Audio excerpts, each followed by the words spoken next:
ನಮಸ್ಕಾರ, ನಾನು ದೀಕ್ಷಾ ಬಂಗೇರ. ರಾಮಶಕ್ತಿ ದೂಡಿ ಬೌದ್ಧದಲ್ಲಿ ಮಣ್ಣಾದ ಭೀಮಶಕ್ತಿ ಇಂದಿನ ವಿಶೇಷ ಕಾರ್ಯಕ್ರಮಕ್ಕೆ ಸ್ವಾಗತ. ಬುದ್ಧ, ಬಸವ, ಅಂಬೇಡ್ಕರ್ ಬರೆದುಕೊಂಡರೇನೆ ಬುದ್ಧಿಜೀವಿಯಾಗುವುದಿಲ್ಲ. ಅಂಬೇಡ್ಕರ್ ಅರಗಿಸಿಕೊಳ್ಳುವುದು ಕೂಡ ಕಷ್ಟ. ಏಕೆ ನೋಡೋಣ ಬನ್ನಿ. ಬಾಬಾ ಸಾಹೇಬ್ ಅಂಬೇಡ್ಕರ್ ಎಂದರೆ ಕೆಲವರಿಗೆ ಜೀವ, ಮತ್ತೆ ಕೆಲವರಿಗೆ ಬಂಡವಾಳ. ಇವೆರಡೂ ಬಗೆಯೂ ಕೂಡ ಪ್ರಯೋಜನಕಾರಿಯಲ್ಲ.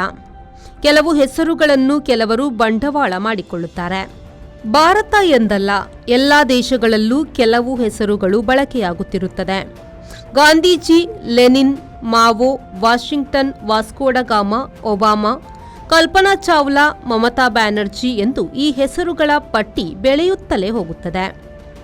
ಭಾರತದಲ್ಲಿ ಮಾತ್ರವಲ್ಲ, ಜಾಗತಿಕವಾಗಿಯೂ ಕೆಲವು ಕಡೆ ಬಳಕೆಯಾಗುತ್ತಿರುವ ಕೆಲವು ಭಾರತೀಯ ನಾಯಕರುಗಳ ಹೆಸರುಗಳಲ್ಲಿ ಡಾಕ್ಟರ್ ಭೀಮ್ಜಿ ರಾಮ್ಜಿ ಅಂಬೇಡ್ಕರ್ ಹೆಸರು ಕೂಡ ಸೇರುತ್ತದೆ. ಆದರೆ ಈ ಹೆಸರುಗಳನ್ನು ಬಳಸಿಕೊಳ್ಳುವವರಲ್ಲಿ ಬಹುತೇಕ ವೈಯಕ್ತಿಕ ಲಾಭದ ಅಂಶವೇ ಎದ್ದು ಕಾಣುತ್ತದೆ ಹೊರತು ಧೀಮಂತ ಶಕ್ತಿಗೆ ಅದರಿಂದ ಆಗಬೇಕಾದುದು ಏನೂ ಇಲ್ಲ. ಅದು ಗಾಂಧೀಜಿಯವರಾದರೂ ಅಷ್ಟೇ, ಅಂಬೇಡ್ಕರ್ ಅವರಾದರೂ ಅಷ್ಟೇ. ಅಂಬೇವಾಡಿಕರ್ ಬದಲು ಅಂಬೇಡ್ಕರ್ ಎಂಬುದು ಯಾರಿಂದಲೋ ಬಂತು ಎಂಬುದರೊಂದಿಗೆ ಅಂಬೇಡ್ಕರ್ ಅವರ ಚರಿತ್ರೆಯಲ್ಲಿ ಮಿತ್ಗಳು ಸೇರುತ್ತಾ ಸಾಗುತ್ತದೆ. ಎಲ್ಲ ನಾಯಕರುಗಳ ಕಥೆಯ ಜೊತೆಗೆ ಮಿತ್ಗಳನ್ನು ಸೇರಿಸಿ ಕಲಸು ಮೇಲೋಗರ ಮಾಡುವ ಜನರು ಹಿಂದೆಯೂ ಇದ್ರು, ಇಂದೂ ಇದ್ದಾರೆ, ಮುಂದೂ ಇರುತ್ತಾರೆ. ಅಂಬೇಡ್ಕರ್ ಅವರು ಹಿಂದೂ ಧರ್ಮದ ಅಧರ್ಮದ ತೀವ್ರ ಟೀಕಾಕಾರರು. ನಾನು ಸಾಯುವಾಗ ಹಿಂದೂ ಆಗಿರುವುದಿಲ್ಲ ಎಂದು ಹೇಳಿ ಅದರಂತೆಯೇ ಕೊನೆಯಲ್ಲಿ ಬೌದ್ಧ ಧರ್ಮಕ್ಕೆ ಮತಾಂತರಗೊಂಡು ಹಾಗೆ ಡಿಸೆಂಬರ್ 6ರಂದು ಬದುಕು ಮುಗಿಸಿದವರು. ಕೆಲವರು ಜೀವ ತೊರೆದರೂ ಅವರು ಬದುಕುತ್ತಿರುತ್ತಾರೆ. ಅಂಬೇಡ್ಕರ್ ಕೂಡ ಅದಕ್ಕೆ ಹೊರತಲ್ಲ. ಒಬ್ಬನು ಕೆಲವು ಕ್ರಮಗಳನ್ನು ಅನುಸರಿಸಿದ ಮಾತ್ರಕ್ಕೆ ಅವನನ್ನು ಹಿಂದೂ ಎಂದು ಕರೆಯುವುದು ಸಾಧ್ಯವಿಲ್ಲ. ಹಿಂದೂ ಧರ್ಮವು ಭಯಂಕರ ವೈರುಧ್ಯಗಳಿಂದ ಕೂಡಿದೆ. ಅದರಲ್ಲಿ ಜೀವಬಲಿಯನ್ನು ಹೇಳಲಾಗಿದೆ, ಹಾಗೆ ಅಹಿಂಸೆಯನ್ನು ಹೇಳಲಾಗಿದೆ ಎಂದು ಅಂಬೇಡ್ಕರ್ ಅವರು ಹೇಳಿದರು.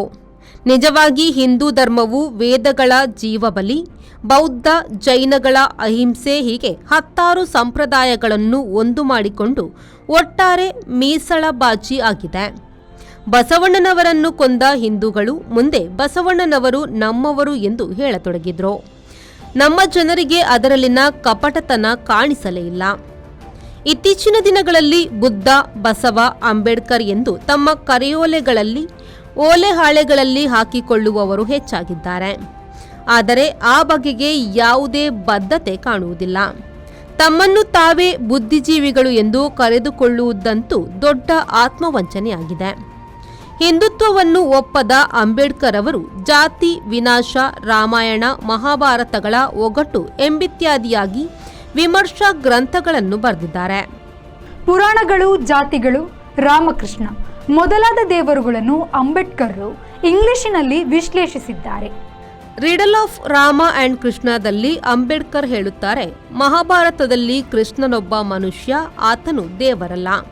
ಆದರೆ ಭಗವದ್ಗೀತೆಯು ಕೃಷ್ಣನನ್ನು ಸರ್ವಶಕ್ತ ದೇವರು ಎಂದು ಹೇಳುತ್ತದೆ.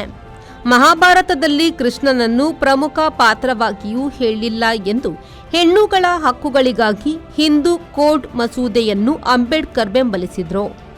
ಆದರೆ ಅದು ಕಾನ್ಸ್ಟಿಟ್ಯೂಯೆಂಟ್ ಅಸೆಂಬ್ಲಿಯಲ್ಲಿ ಪಾಸ್ ಆಗಲಿಲ್ಲ. ಅಂಬೇಡ್ಕರ್ ಮೂಲ ಕಾಂಗ್ರೆಸ್ಸಿಗರಾಗಿರಲಿಲ್ಲವಾದ್ದರಿಂದ ಬಹುಬೇಗನೆ ಕಾಂಗ್ರೆಸ್ ನೀಡಿದ್ದ ಮಂತ್ರಿ ಪದವಿಯನ್ನು ಸಂವಿಧಾನ ಸ್ವೀಕಾರವಾಗುತ್ತಲೇ ತ್ಯಜಿಸಿದ್ರು. ಕಾಂಗ್ರೆಸ್ಸು ಹೆಣ್ಣು ಮಕ್ಕಳಿಗೆ ಹಕ್ಕು ಕೊಡಲಿಲ್ಲ, ಅಂಬೇಡ್ಕರ್ ಮಂತ್ರಿ ಪದವಿ ಬಿಟ್ಟರು ಎಂಬ ರಾಜಕೀಯ ಒಕ್ಕಣೆಯನ್ನು ಮಾತ್ರ ಜೀವಂತ ಇಡಲಾಗಿದೆ. ಜಾತಿ ವಿನಾಶ, Riddle of Rama and Krishna ಮೊದಲಾದ ಪುಸ್ತಕಗಳಲ್ಲಿ ಅಂಬೇಡ್ಕರ್ ಅವರು ಹಿಂದೂ ಧರ್ಮವನ್ನು ತೀವ್ರವಾಗಿ ಖಂಡಿಸಿದ್ದಾರೆ. ಬ್ರಾಹ್ಮಣ್ಯವನ್ನು ಗಾರುಗೆಡಿಸಿದ್ದಾರೆ. ಪುರಾಣಗಳನ್ನು ಇತಿಹಾಸ ಅಲ್ಲ ಎಂದು ಹೇಳಿದ್ದಾರೆ. ಭಗವದ್ಗೀತೆಯನ್ನು ಬ್ರಾಹ್ಮಣ್ಯದ ನವಿರಾದ ಬಲೆ ಎಂದು ಅವರು ಹೇಳಿದ್ದಾರೆ. ಆದರೆ ಹಿಂದೂ ಸಂಘಟನೆಗಳು ಅಂಬೇಡ್ಕರ್ ಹೆಸರನ್ನು ದುರುಪಯೋಗಿಸಿಕೊಳ್ಳಲು ಗಾಂಧೀಜಿಯನ್ನು ಗುರಾಣಿ ಮಾಡಿಕೊಂಡಿವೆ. ಗಾಂಧೀಜಿಯವರು ಕೂಡ ಉದಾರವಾದಿ ಹಿಂದೂ. ಆದರೆ ಅಂಬೇಡ್ಕರ್ರಿಗೆ ಹಿಂದೂ ಕಂಡಲ್ಲಿ ಸಂಶಯ ಬಂದೇ ಬರುತ್ತಿತ್ತು. ದಲಿತ ಜನ ಸಮುದಾಯಗಳಿಗೆ ಪ್ರತ್ಯೇಕ ಚುನಾಯಕಗಳು ಬೇಕು ಎಂದು ಅಂಬೇಡ್ಕರ್ ಹೊರಟಾಗ ಗಾಂಧೀಜಿ ಅದನ್ನು ವಿರೋಧಿಸಿದರು. ಮುಂದೆ ಅದು ಪೂನಾ ಒಪ್ಪಂದಕ್ಕೆ ದಾರಿಯಾಯಿತು. ಇದರಲ್ಲಿ ಸಹಜವಾಗಿಯೇ ಅಂಬೇಡ್ಕರ್ ಅವರು ಗಾಂಧೀಜಿ ಅವರನ್ನು ಟೀಕಿಸಿದ್ದಾರೆ. ಈ ಒಂದು ವಿಷಯವನ್ನು ಮಸಾಲೆ ಹಚ್ಚಿ ಹೇಳಿ ಬರೆದು ಅಂಬೇಡ್ಕರ್ ಅವರನ್ನು ಗಾಂಧೀಜಿ ಮತ್ತು ಕಾಂಗ್ರೆಸ್ಸಿನ ಬದ್ಧ ವೈರಿ ಎಂದು ಬರೆಯಲಾಗಿದೆ. ಆ ಮೂಲಕ ದಲಿತ ಸಮುದಾಯದ ಹಲವರನ್ನು ಅಂಬೇಡ್ಕರ್ ಯಾವ ಹಿಂದೂಯಿಸಂನ ವಿರುದ್ಧ ಇದ್ದಾರೋ ಅದೇ ಹಿಂದೂಯಿಸಂನ ಅಡಿಯಾಳುಗಳಾಗುವಂತೆ ಮಾಡಿರುವುದು ದಲಿತ ಚಳವಳಿಯ ಅತಿ ದೊಡ್ಡ ಆತ್ಮಘಾತಕ ಅಧ್ಯಾಯಗಳಲ್ಲಿ ಒಂದಾಗಿದೆ.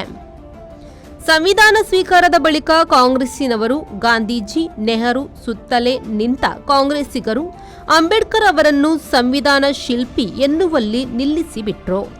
ಇನ್ನು ಹಿಂದೂ ಸಂಘಟನೆಗಳವರು ಅಂಬೇಡ್ಕರ್ ಒಬ್ಬರೇ ಸಂವಿಧಾನ ರಚಿಸಿಲ್ಲ ಎಂದು ಅವರ ಸಾಮರ್ಥ್ಯದ ಮೇಲೆ ದಾಳಿ ಮಾಡಿದ್ರು. ಇನ್ನು ದಲಿತರು ಅಂಬೇಡ್ಕರ್ ಸಂವಿಧಾನ ಕೊಟ್ಟರು, ಮೀಸಲಾತಿ ಕೊಟ್ಟರು ಎಂಬ ವಾಕ್ಯದಲ್ಲೇ ನಿಂತುಬಿಟ್ರು. ಸಂವಿಧಾನ ರಚನೆಯು ಅಂಬೇಡ್ಕರ್ ಅವರ ಒಂಟಿ ಸಾಹಸ. ಆದರೆ ಅದರ ಹಿಂದಿನ ಕತೆ ಅಡಗಿಸಿಡುವುದು ಕೂಡ ಆತ್ಮವಂಚನೆಯೇ ಆಗುತ್ತದೆ. ಗಾಂಧೀಜಿಯವರ ಸೂಚನೆಯಂತೆ ನೆಹರು ಅವರು ಸಂವಿಧಾನ ರಚನೆಯ 2ನೆಯ ತಂಡ ಕರಡು ಸಮಿತಿಯನ್ನು ರಚಿಸಿದರು. ಅದನ್ನು ಅವರ ಮೂಲಕವೇ ಓದಿಸಿ ಜಾರಿಗೆ ತರಲು ಕಾಂಗ್ರೆಸ್ ಸರ್ಕಾರವು ಅವರನ್ನು ಕಾನೂನು ಮಂತ್ರಿ ಮಾಡಿತು. ಮೀಸಲಾತಿಯನ್ನು ಕಾನ್ಸ್ಟಿಟ್ಯೂಯೆನ್ಸಿ ಅಸೆಂಬ್ಲಿಯು ಒಪ್ಪಿ ಪಾಸು ಮಾಡಿತು. ಈ ಮೂಲ ಸಂಸತ್ತಿನಲ್ಲಿ 90% ಕಾಂಗ್ರೆಸ್ಸಿಗರೇ ಇದ್ದರು ಮತ್ತು ಅರ್ಧಕ್ಕರ್ಧ ಮೇಲುಜಾತಿಯವರು ಇದ್ದರು ಎಂಬುದು ಅರಗಿಸಿಕೊಳ್ಳಬೇಕಾದ ಸತ್ಯವಾಗಿದೆ. ಅಂಬೇಡ್ಕರ್ ಪಕ್ಕಾ ಹಿಂದೂಯಿಸಂ ವಿರೋಧಿಸಿದವರು. ಸಂವಿಧಾನದಲ್ಲಿ ಮೀಸಲಾತಿ ಬರೆದವರು ಅಂಬೇಡ್ಕರ್. ಅದನ್ನು ಜಾರಿಗೆ ತಂದುವುದು ಕಾಂಗ್ರೆಸ್ ಸರ್ಕಾರ. ಮೀಸಲಾತಿ ಬರೆಯುವುದು ಬೇರೆ, ಅದನ್ನು ಜಾರಿಗೊಳಿಸುವುದು ಬೇರೆಯೇ ಪ್ರಕ್ರಿಯೆ. ಅದು ಜಾರಿಗೆ ಬರುವಾಗಿನ ಪ್ರಕ್ರಿಯೆಯಲ್ಲಿ ಇದ್ದವರೆಲ್ಲರೂ ಮುಖ್ಯರೇ ಆಗುತ್ತಾರೆ ಎನ್ನುತ್ತಾ ರಾಮಶಕ್ತಿ ದೂಡಿ ಬೌದ್ಧದಲ್ಲಿ ಮಣ್ಣಾದ ಭೀಮಶಕ್ತಿ ಇಂದಿನ ವಿಶೇಷ ಕಾರ್ಯಕ್ರಮದಿಂದ ವಿರಮಿಸುವ. ನಮಸ್ಕಾರ. ಇದಿಷ್ಟು ಇವತ್ತಿನ ವಿಶೇಷ ಸುದ್ದಿ. ಮುಂದೆ ಇನ್ನಷ್ಟು ಸುದ್ದಿನ ನಿಮಗೋಸ್ಕರ ತಗೊಂಡು ಬರ್ತೀವಿ. ಅದಕ್ಕೂ ಮುಂಚೆ V4 ನ್ಯೂಸ್ನ ಫೇಸ್ಬುಕ್ ಪೇಜ್, ಇನ್ಸ್ಟಾಗ್ರಾಮ್ ಹಾಗೂ ಯೂಟ್ಯೂಬ್ ಚಾನೆಲ್ನ ತಪ್ಪದೇ ಸಬ್ಸ್ಕ್ರೈಬ್ ಮಾಡಿ.